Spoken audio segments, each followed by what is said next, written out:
Hello बच्चों, let's read the question first. The question says arrange the following order of increase size beginning with the smallest one. तो हमसे यहाँ पर बोला गया है हमें इस तरीके से अरेंज करना है इंक्रीजिंग साइज में, और अरेंज कैसे करना है, स्मॉलेस्ट वन सबसे पहले होगा. तो ये टेक्सोनॉमिकल कैटेगरीज हैं बच्चों, यानी आप कह सकते हो टैक्सोनॉमिक रैंक. अब हम इन्हें अरेंज करेंगे तो सबसे पहले स्मॉलेस्ट में क्या आएगा बच्चों, स्पीशीज़ आएगा. स्पीशीज़ के बाद क्या आता है, स्पीशीज़ के बाद आता है आपका जीनस. जीनस के बाद आपका आएगा बच्चों फैमिली,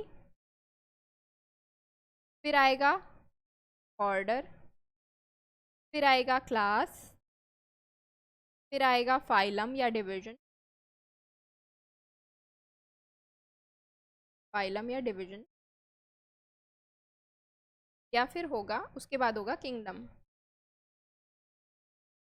तो अब हम इसे इसी तरीके से अरेंज कर लेते हैं. स्पीशीज़ कहाँ पर दिया हुआ है, तो हमारा सबसे पहला हो जाएगा 7. 7 यहाँ पर दिया हुआ है सबसे पहले, तो 7 पहले होना चाहिए. तो यहाँ पर भी दिया हुआ है और यहाँ पर भी दिया हुआ है, बाकी दोनों इनकरेक्ट हो गए, इलिमिनेट हो गए. अब 7 के बाद क्या आना चाहिए, स्पीशीज़ के बाद आना चाहिए 4, यानी कि जीनस. यहाँ पर दिया हुआ है और यहाँ पर नहीं दिया हुआ, तो ये भी एलिमिनेट हो जाएगा. अब यहाँ से मैच कर लेते हैं सारे. स्पीशीज़, स्पीशीज़ के बाद जीनस, जीनस यहाँ पर है. उसके बाद आएगा फैमिली, फैमिली यहाँ पर दिया हुआ है 1.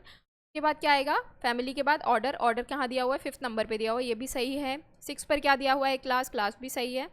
और 3rd पे क्या दिया हुआ है, 3rd पे आपको दिया हुआ है फाइलम या डिवीजन, ये भी ठीक है. 2nd पे आपको क्या दिया हुआ है, किंगडम, तो ये भी ठीक है. तो सबसे बेस्ट जो है इंक्रीजिंग ऑर्डर में अरेंज करा है हमने यहाँ पर ऑप्शन नंबर ए में. Option number A is our correct answer. यहाँ पर हमने क्या कर दिया है, इंक्रीजिंग ऑर्डर में अरेंज कर दिया है स्मॉलेस्ट से शुरू करके, यानी कि स्पीशीज से शुरू करके कहाँ एंड करा है, किंगडम पे. तो करेक्ट ऑप्शन है आपका ऑप्शन नंबर ए. हो आप लोगों को ये सोल्यूशन समझ में आया हो बच्चों. Thank you, all the best.